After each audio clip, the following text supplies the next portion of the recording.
was Gavaskar, the real master. Just like a wall, we couldn't know Gavaskar at all, not at all. You know the West Indies couldn't know Gavaskar at all. Hi guys, as you can see, I'm back in Manchester.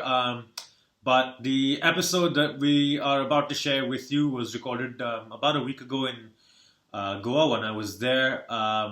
It's a very special interview, actually. It's an ex-cricketer from India, obviously, very dear to our heart, to my heart in particular, because he was one of my first coaches and also a very close friend of the family. He's the first cricketer to have ever done an interview on for No Balls Cricket, so it's a very special episode for us. He's a former Indian international, World Cup winner in 1983.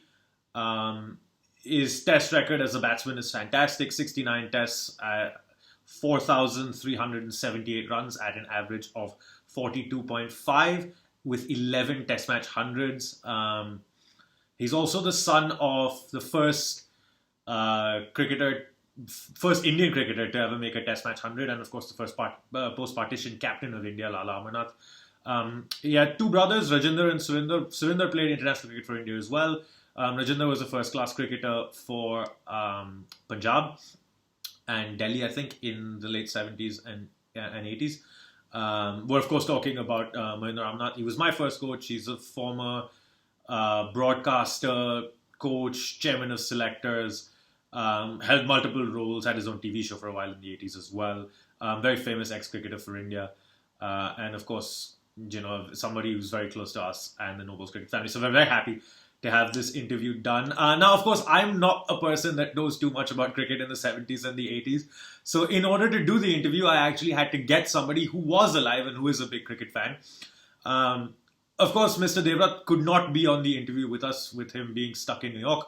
And so I co-opted the help of the only other person I knew who knows 70s and 80s cricket pretty much like the back of his hand and has followed Jimmy Amarnath's career throughout its progression. He also happens to be my father, which is unfortunate because he goes, from being just a regular, average, everyday person and turns into the Indian Tony Cozier after a point. But he asked a series of very poignant and pointed questions. It's a great candid interview. So just enjoy the show. Hey guys, we have an exclusive interview, exciting interview with the great Mahender Jimmy Amarnath. For you guys, I am the interviewer because of three very important reasons. The first one is Pradhan Mental Center is the main sponsor of No Balls Cricket. And so just keep batting. I was also in the 70s and 80s a very keen follower of the game and was referred to mirthfully as the Tony Cozier of Indian cricket.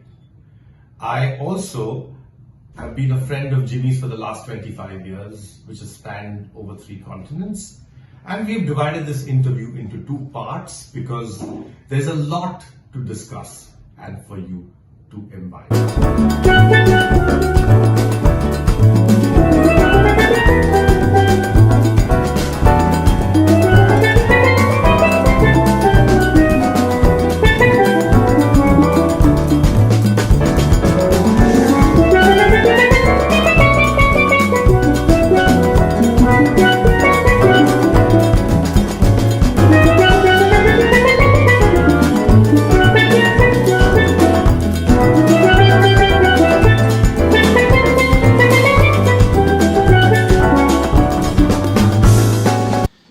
So, Jimmy, the first thing I want to ask you is you grew up in a completely cricketing family, Your father, of course, played for India. 2 brothers, both legendary father, first centurion for India, actually. What was it like growing up in a household like that? Actually, I didn't have a choice, to be very honest. As far as cricket was concerned, we had 3 brothers. And Dad had planned our future, everything, he had just decided himself.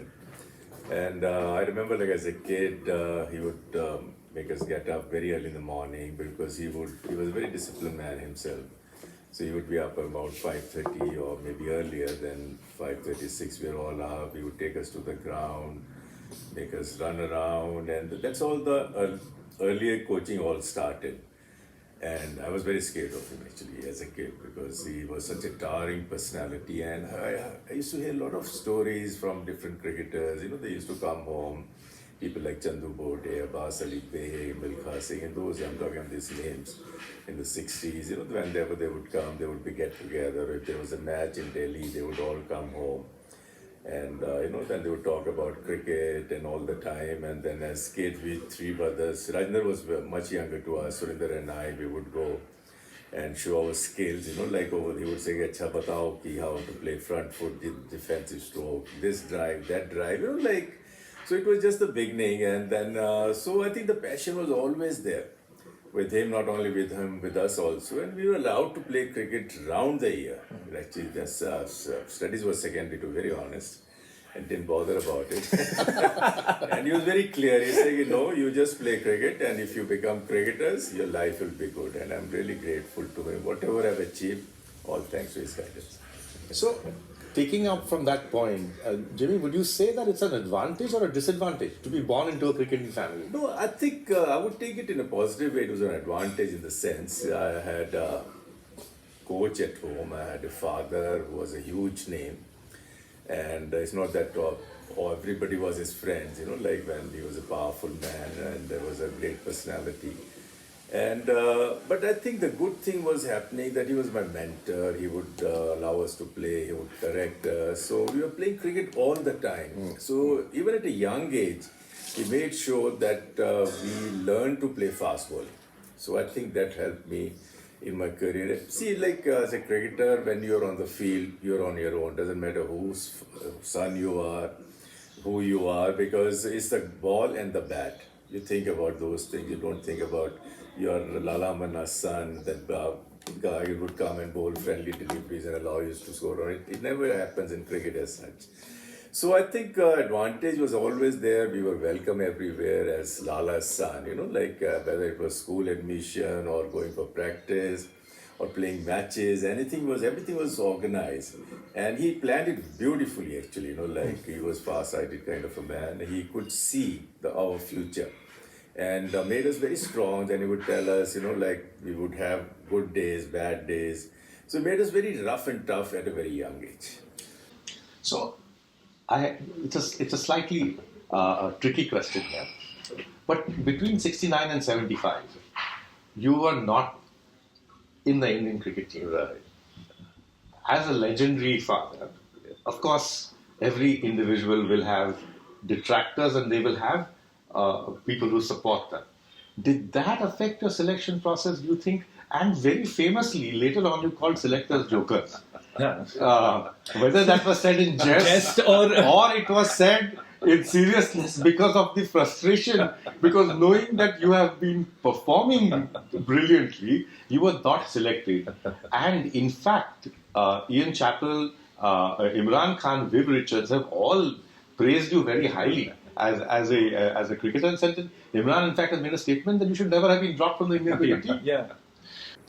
It was nice of them, you know, to say such nice things about me, and they were themselves were great players, great cricketers at that time. So that's in my case, like, of course, there were difficult years because when you know you're good enough and you should be part of the team. So there, I felt definitely that they had different rules for Amarnaths. Even my dad in his playing days had a rough time with BCCI.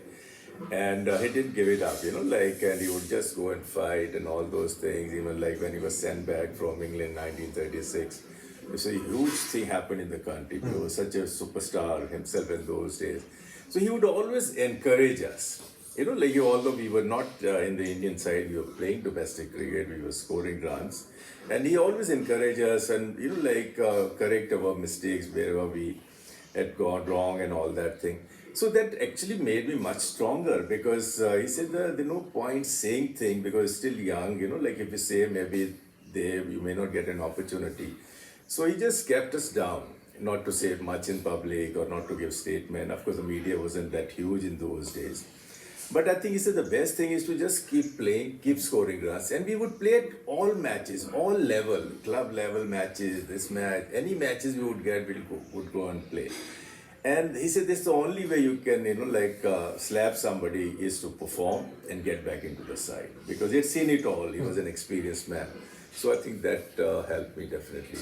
We have evaded the actual Actual question. which is calling selectors a jokers. So I didn't say anything wrong. How can you drop a guy who's already done so well? And it was before it was after the Asia Cup, and I performed exceptionally well in that tournament. And especially a game against Pakistan, which is, the arch rival, like a rival to Indian cricket. And so I think when you play well against Pakistan, so it's a different world for everybody. And I think it was a dream for every Indian cricketer to give their best. And all the time, whenever I played against Pakistan, I done very well.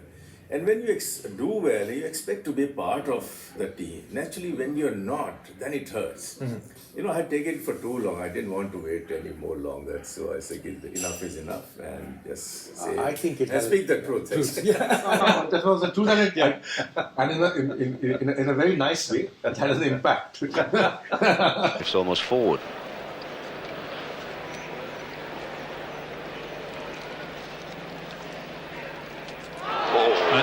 That must have bowled Bowled him. him. Yes, he's out, bowled.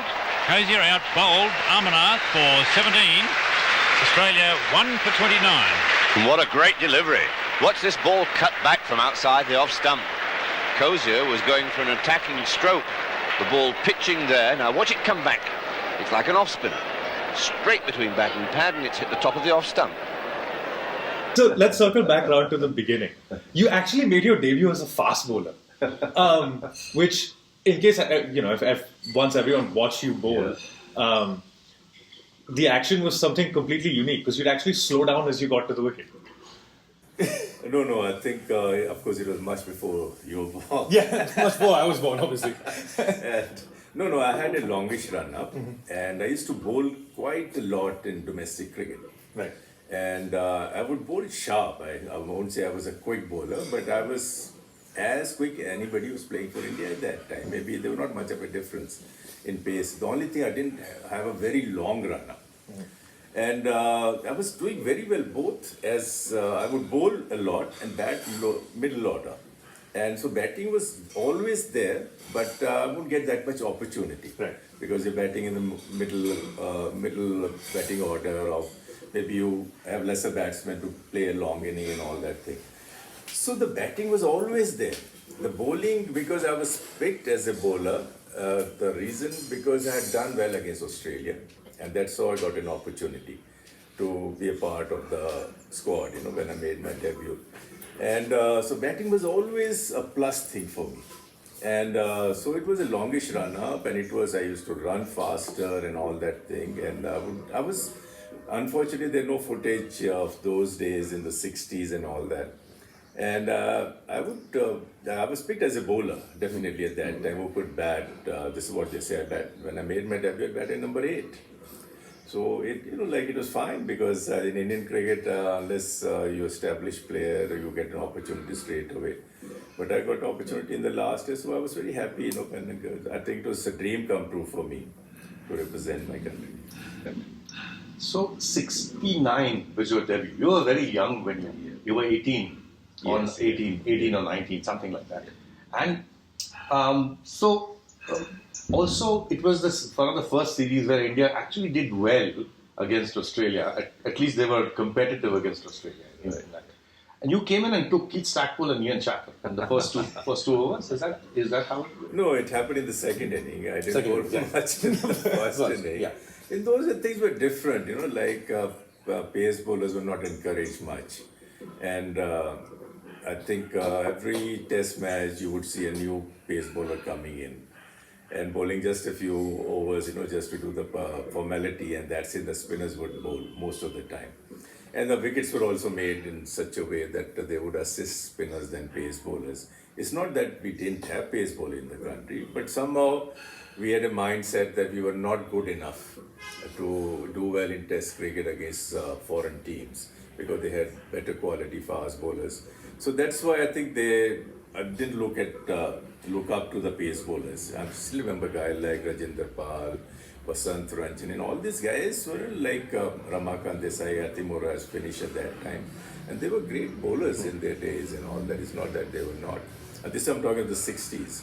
But I think the spinners had come into play by that time. The Bishan Singh Bedi, Prasanna, Chandrasekhar. So they were the one, I think, bowling most of the time. So I think after 1 or 2 overs, they would start rolling the ball. So it was very discouraging for his bowler, to see that, because you're making a dream, your dream come true. You're making a debut. You expect the captain would give you a few extra overs, to bowl and show your talent. But nothing was happening in those days at that time. So it was fine. That's the way cricket was in those days. And so everything relied on spinners. And of course, they delivered the goods and also at that time. And so I think it's the first inning when I didn't get bowling, I was disappointed, But I was expecting that because I was following the series. And I think in the first 4 test matches, probably every test match, there was a new bowler, pace bowler bowling over there. So I said here, what sort of a, debut I'm making, and batting at number 8 with tailenders, there was no opportunity to score runs either. So nothing went right at that time. So as you mentioned about Skeet Paul and Stackpole, so it happened in the second inning. And then I did bowl a long spell actually in that, I think I bowled 24 overs in that test match, which was probably more than the entire seam bowlers bowl in the series for India. And then you were dropped. So how did you reconcile with that fact, and what was your mental state when this happens? Does it sort of destroy you as a player? What would you advise a young player who's had to go through this experience? It was a tough time, definitely. I think when you have a decent debut, you expect to be part of the team and all those things. But I think cricket was different and controlled by different states, different zones, and the preference was given more to Bombay cricket in those days. And probably they were winning the domestic cricket, Ranji Trophy, most of the time. So you would always see that there were more players from Bombay than any other state in the 60s and 70s. And it was discouraging also in the sense you're doing well, you're not getting an opportunity, and then you ask yourself a question, why? Am I good? Am I not good enough? But I think what went in my favor, I think my dad influenced probably. He had seen it all, and he always encouraged, and he was always positive. And I'm kind of a person who live for today. And I never thought about yesterday. I never planned too many things for future. I still do the same thing. And I think that kept me going. And so I would take one day at a time. So 6 years is a long time. Probably people have that long a career in their life and they play cricket or any other sport. But I didn't give it up, I just kept trying, and I was quite happy the way I was at that time. So things have not changed. I just do things in a similar fashion now.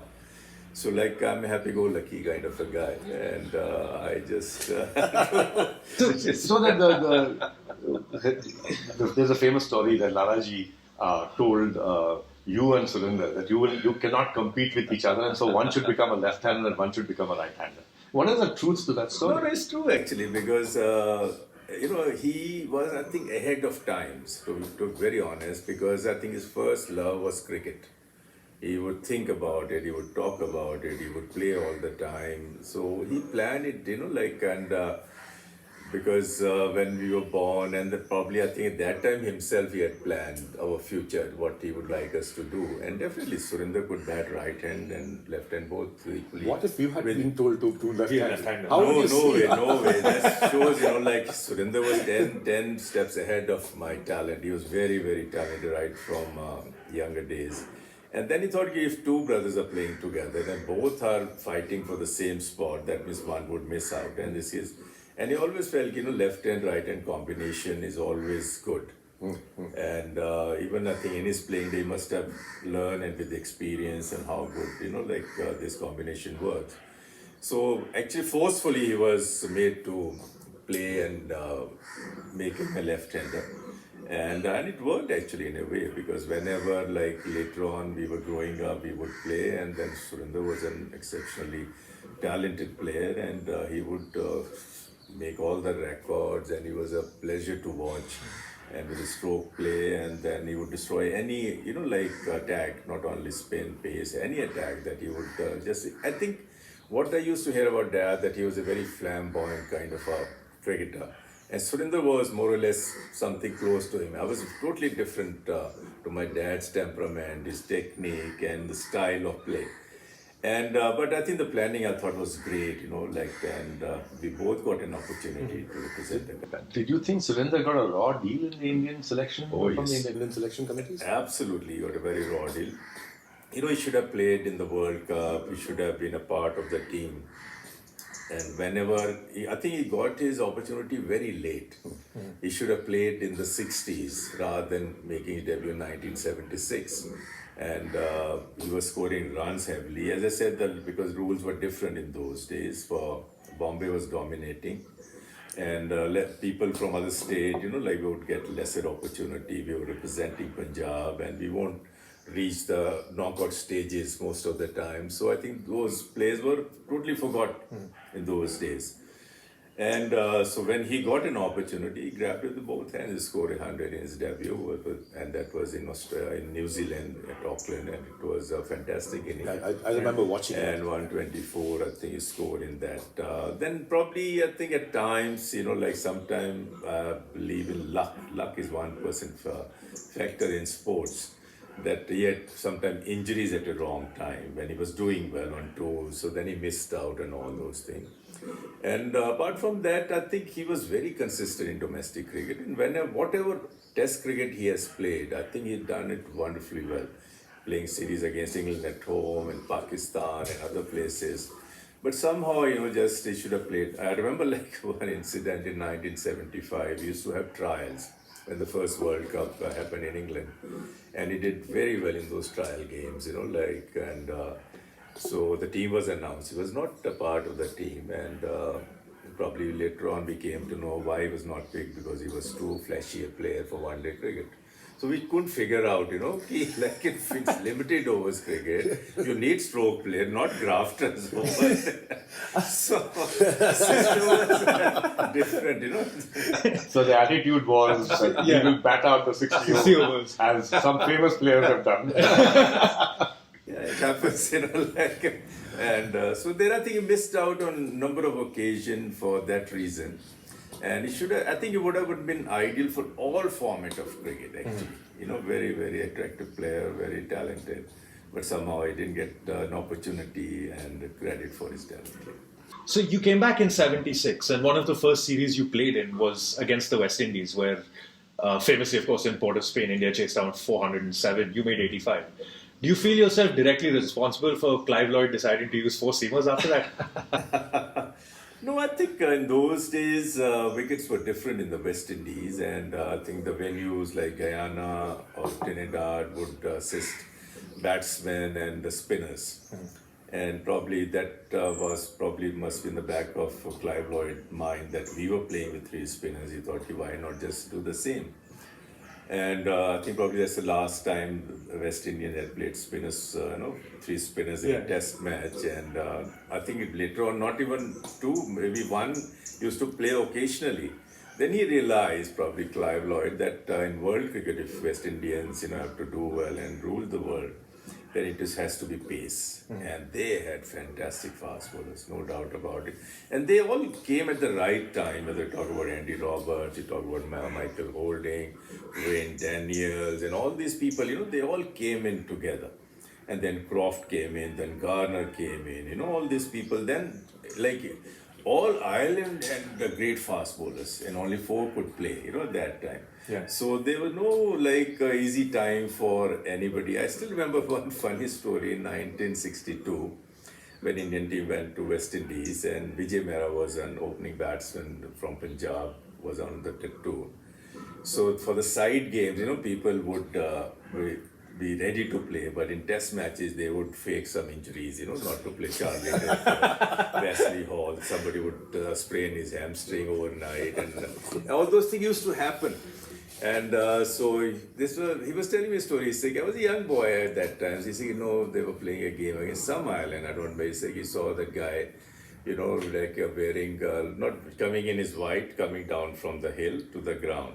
And, like a pair of shoes hanging around his neck, and we said, it's just a side game, he was not a very huge guy. I don't remember the name of the guy. And then he said, he decided, I can just relax today, He went in to open the batting and he said, my God, probably he was one of the fastest they faced. The West Indians had so much talent in those days and they loved to bowl quick. And the other great thing used to be, a lot of people used to come and watch matches in those days. And whether it was a side game or test match. And if the batsmen would hook or pull or play attacking cricket, they would love it, actually, in the West Indies. And if somebody would duck and they would boo that guy and all that thing. So they were they were playing carnival kind of a cricket, and they always like to see action packed, happening in the middle, in the ground also. So those days were very different actually. Do you compare that with, say, 83 when you went and scored famously 300s in the series there? Yeah, it was. Fast bowlers were around at that time. They were ruling the world, actually, West Indian cricket. And the people they were playing at that time. You have Desmond Haynes, you have Gordon Greenidge, you had Viv Richards, and all these guys, like Clive Lloyd himself, they were huge names at that time. And some other players also were part, Larry Gomes, and all these guys were playing. So they had a total, stable kind of a team. They would do anywhere or any condition, they would bowl out the side with their fast bowler. They were not only like fast bowler bowling short, they were crafty bowlers. They would quick in the air. They would beat batsmen with pace in the air. If the wicket was not assisting, they would do something else, And so that's how they were winning most of the games on slower track, whether they were playing in India or Australia or anywhere in the world. So they were dominating at that time. And with there's such batsmen, Viv Richard, Clive Lloyd himself, and Greenidge, and all a full kind of a strong team. So no other team would stand near the West Indians in those days. So they were very different. And of course, which I learned as a kid, I think to do well against fast bowlers to play attacking cricket. And Dad always encourages right from the younger days. He say injuries in part and parcel of the game. When he's, playing his fast bowler. But be positive and be attacking. And a very simple word is to say, ki Amarnaths don't duck, they hook.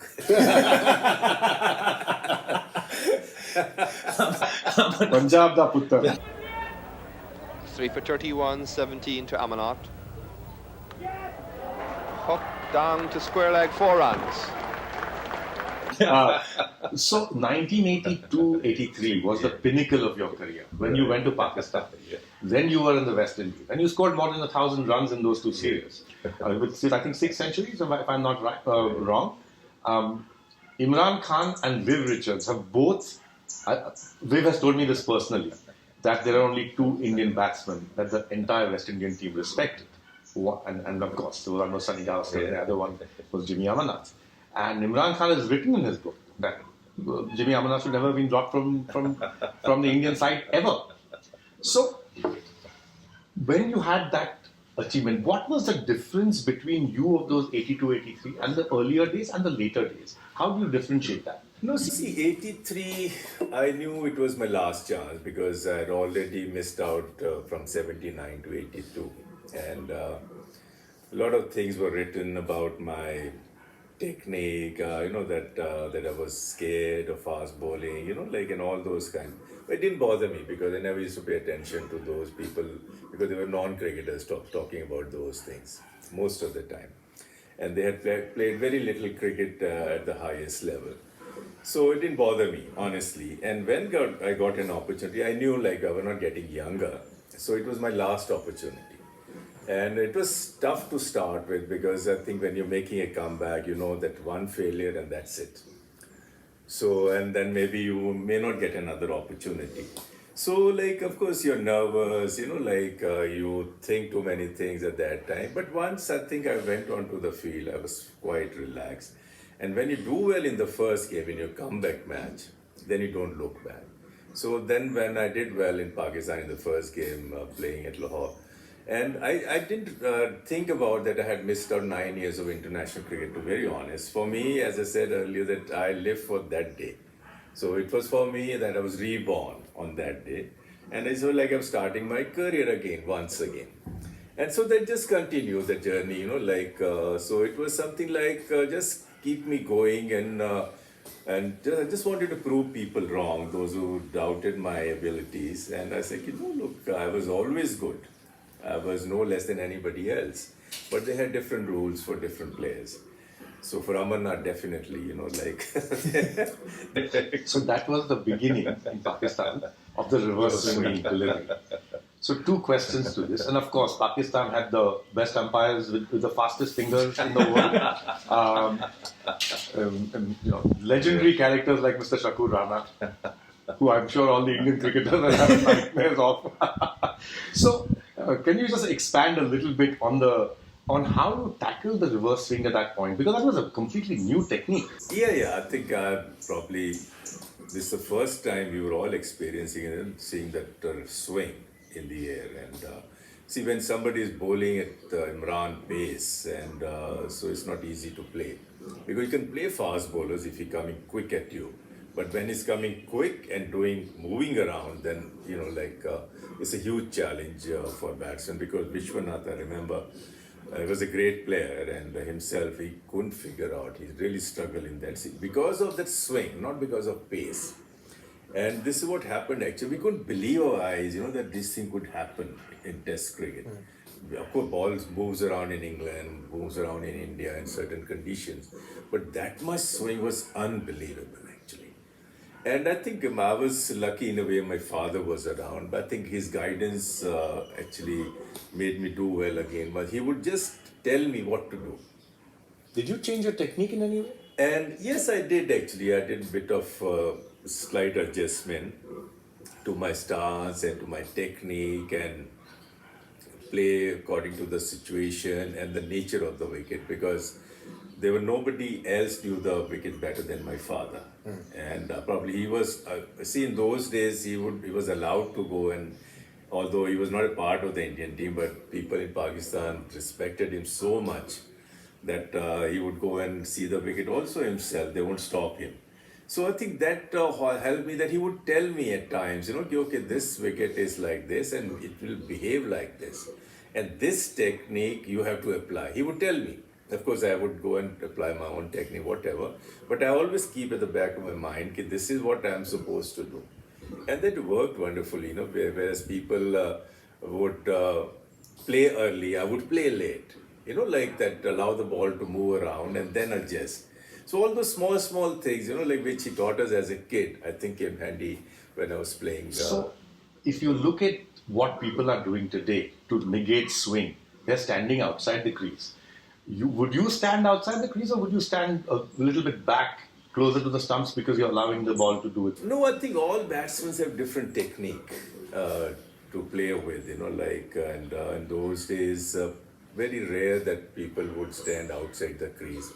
And I think some of them used to. Sunny probably was doing in those days, and they would stand slightly outside the crease to cope up better with the swing. That means you're closer to the ball. See, ball only swings when it's pitched up.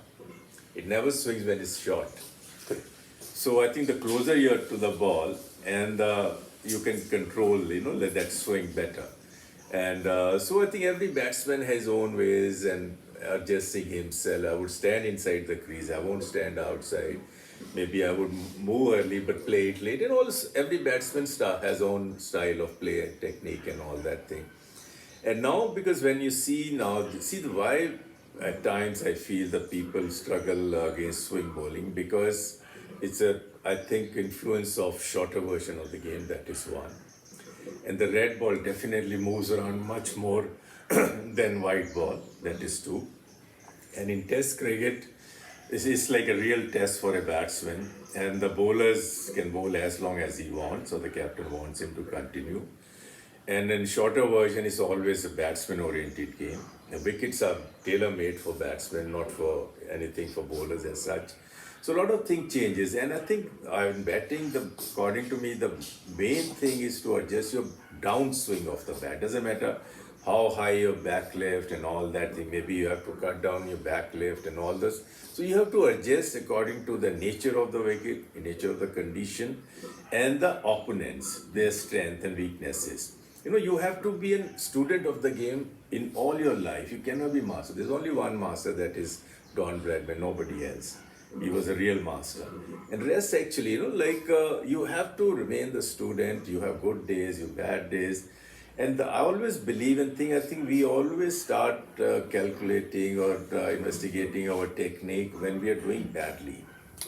When we're doing well, we don't think about anything. I think that's the time. I think when you're doing well, I think you should make maximum notes at that time. Why you're doing well. I think when you have a bad time, then you can compare your notes, and probably then you know where you're going wrong.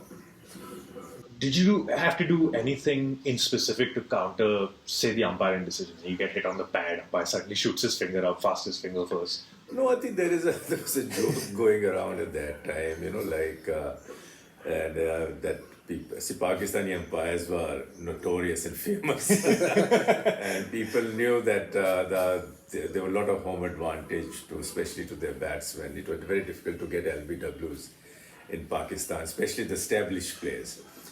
And there was a joke, I think, at that time going around, that when Pakistani bowlers would bowl and they won't appeal unnecessarily. And they would only appeal when they would feel or felt that batsman was out. So they won't appeal in a greater noise, and they would ask the umpire, where is Allah? The umpire, take his fingers away, Allah is up there. These are all jokes, especially in India-Pakistan series. And I don't think it was, I think probably sometime it was the emotions, take over the situations as such, especially when India playing Pakistan. And this is what exactly happening. And I don't know, because I always believe, and I think I was advised by my father that, especially in Pakistan, I think it's better to use your bat all the time than using your pad, and I did suffer in a couple of games that way. And I realized, especially in that one country, it's not to allow the ball to hit your pad. Why do they have pads in Pakistan?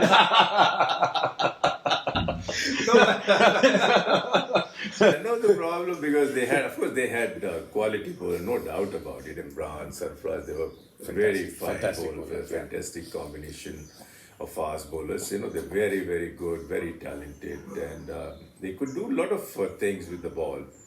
And but I don't know really, because the condition was the same for both the teams. But one team ball was swing in yards, and the team ball will move around in inches, in the air. So this was the difference in Pakistan. So, and there was also an allegation made, and we saw that because I avidly watched that entire series on television. One of the first series which was sort of live on television, at least in Mumbai. And so, after every interval, the ball would start swinging. Do you think there was anything that was not kosher about this ball swing? I don't know, actually at that time probably we were naive, we didn't think anything in a negative way. And we didn't think, they were fiddling with the ball. Honestly, this was my opinion at that time. Probably I was too naive for all those things. And I would think probably they were more talented, and that's why they were talented, but I think they were not that talented that would get that much swing. And this was happening, and it would happen in intervals. And it was shocking also and surprising also at times. Suddenly you're very comfortable, 2 wicket down, say 200, suddenly 240 all out, 250 all out. In one spell, you lose 6 wickets. It was unbelievable actually. And so definitely, I'm sure, I think, apart from their talent, they were definitely doing something. So 83 obviously was the World Cup win. You played in 4 World Cups. I think we should leave that for the end, because we have a lot of questions on the World Cup. I think before that, let's look at the I wasn't going to go into the West Indies series. Yeah. Because we know he's hit 3 centuries on really quick wickets against very Very fast. devastatingly quick bowling. Quick bowlers. And he changed his stance then. Is that correct? Did you open your stance up a little bit more? And because of that, you were able to hook the ball and pull? Yeah, you always used to hook, like from my younger days. And as I said, we were encouraged as a kid to play those shots. And so it was nothing new or different. Of course, definitely I made some adjustment before the Pakistan tour.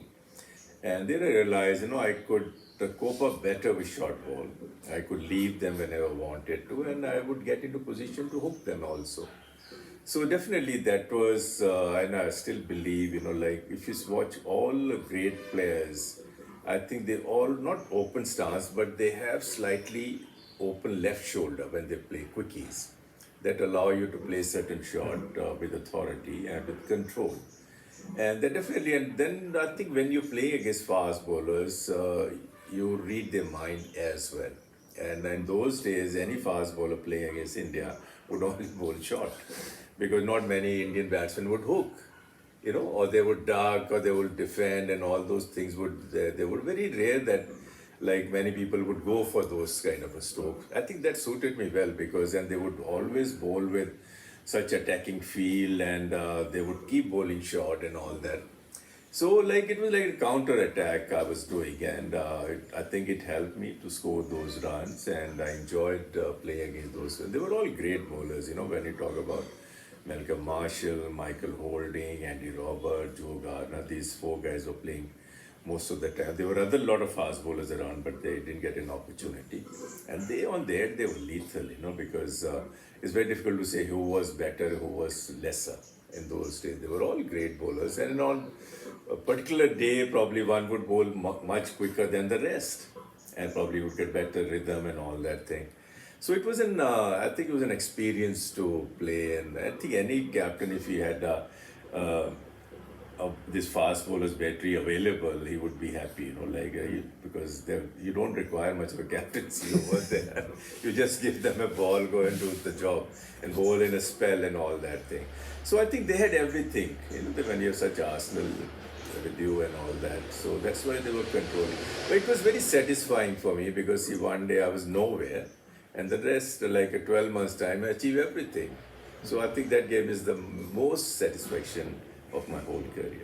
I would put that year as your exceptional year when you were considered the best batsman in the world. Definitely Test match cricket. Then again, we can come back to the World Cup. Then you had the World Cup as well. We can talk to Jimmy about who his favourites were, and what he sees the future. And some very funny incidents that he may have had experiences with during his playing careers. Because I think we have to also get because he's a fun guy, basically. Yeah. So we should get some of that perspective as well.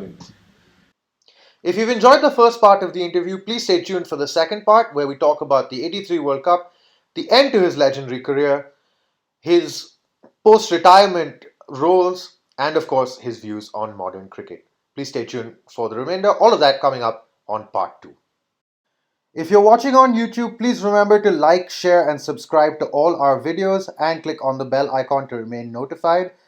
And if you're listening to us on audio platforms, remember to listen to us. We're available on Spotify, Google Podcasts, Anchor, Podcast Addict and Apple Podcasts as well.